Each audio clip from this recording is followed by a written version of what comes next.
were elections recently in Germany, and as many people and pollsters had predicted, the conservative parties won nearly almost 50% of the vote. Even though they have about half of the support of all German voters, it's likely that the alternative for Germany will not be represented, and the seats that will comprise the majority will be made up by either a socialist party or the Green Party, or both. There's a populist nationalist backlash, a counter-revolution to the craziness of Europe, but the conservatives will not have a voice under their parliamentary democracy, even though they earned a voice, and that's only going to make them more polarized.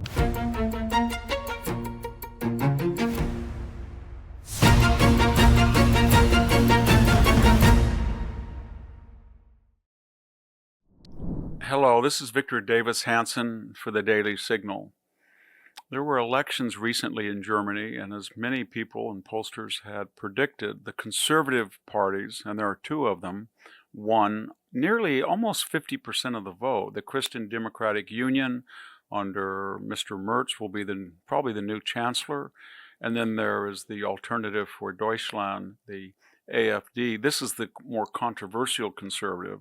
We in the United States wouldn't see them so controversial, but for European socialists, they are considered ultra-right. They believe in things like the ability to buy guns or to close borders.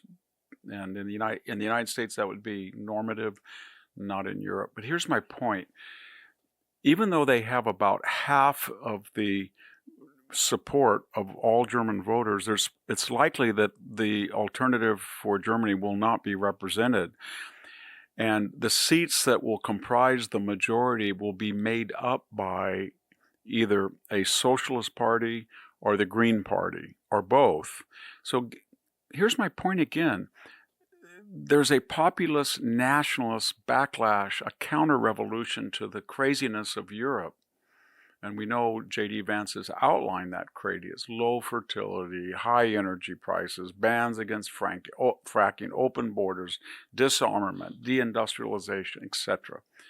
But the conservatives will not have a voice under their parliamentary democracy, even though they earned a voice. And that's only going to make them more polarized. But here's what I also want to talk about.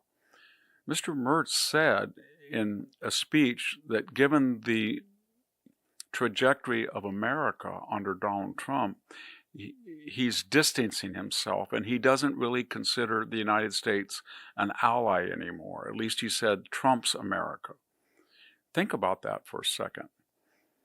Now, I don't want to go through ancient history, but we fought 2 wars with Germany, and we defeated them both. But we also came to their rescue. I think we rescued them in World War I from Kaiserism, and that allowed them to have a brief romance with democracy, and then we rescued them from Nazism. They paid a terrible price, but they did lose 2 wars they should have lost, and then we protected them in the Cold War. But here's another point. We have right now about 40 bases and over 50,000 American soldiers in Germany. Germany spends 1.5% of GDP. People look up to it in NATO and then say, we don't have to meet the 2% benchmark that's required of us over a decade, because Germany doesn't, because it's disarmed, because they will not frack, and they will not use nuclear energy, and they are ambiguous about their coal.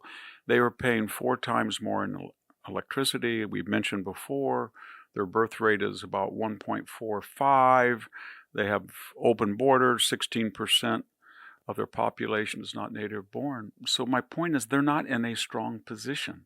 And all they would have to do is look at the voices of dissent on the conservative side that are calling for cheaper energy, closed borders, freer speech, reindustrializing, strong defense, and they're not. Instead, they're blaming the United States. And as I said, when you have 50,000 soldiers protecting them in 40 bases, that should speak volumes. More importantly, they don't have a source of energy that they can import, especially natural gas, after the Nord Stream 2 pipeline was blown up.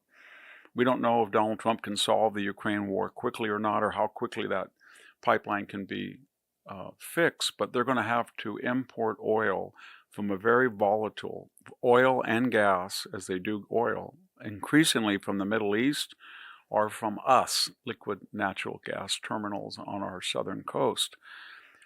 So they're dependent on us on defense. They're dependent upon us on energy and on trade. They run, depending how we calibrate a trade surplus, they're running somewhere between $70 and $100 billion surplus, predicated on the fact that they have 5 to 6% tariffs. We have 2% to 0. It's an asymmetrical situation. So given the fact that there has been no GDP growth in Germany and all of the other maladies that I mentioned, and the fact that the bulk of foreign aid and military aid that has protected Ukraine has come from the United States, and given the fact that we have soldiers there and we allow them in a mercantile sense to run up a big surplus, don't you think Mr. Merz would say, yes, we have differences with the United States, but it's a strong friend? Or would you expect what he did say, that we were no better or no different than Russia in their relationship to Germany? I have a piece of advice for Mr. Merz. I'd be very careful for what you say, because there's no law that says that the United States has to keep protecting you. There's no law that says the United States has to keep subsidizing you to the tune of $80 or $90 billion a year. And there's no law that says that we have to be, as we have been for 85 years, committed to having a sizable presence in NATO and paying 16 to 17% of the budget. We want to do that. As JD Vance said, we want you to reform. We want you to be the powerhouse of Europe. We want you to be a partner in the Western. But if you don't want to, we're not going to force you. We're not going to force you. It's your choice, not ours. This is Victor Davis Hanson for the Daily Signal. Thank you for watching today's podcast. And for more news like that, subscribe to the Daily Signal. And maybe you can check out my own website at victorhanson.com for podcasts, lectures, ultra series behind a paywall, but more importantly, just daily columns that are accessible and free to everyone. Thank you very much.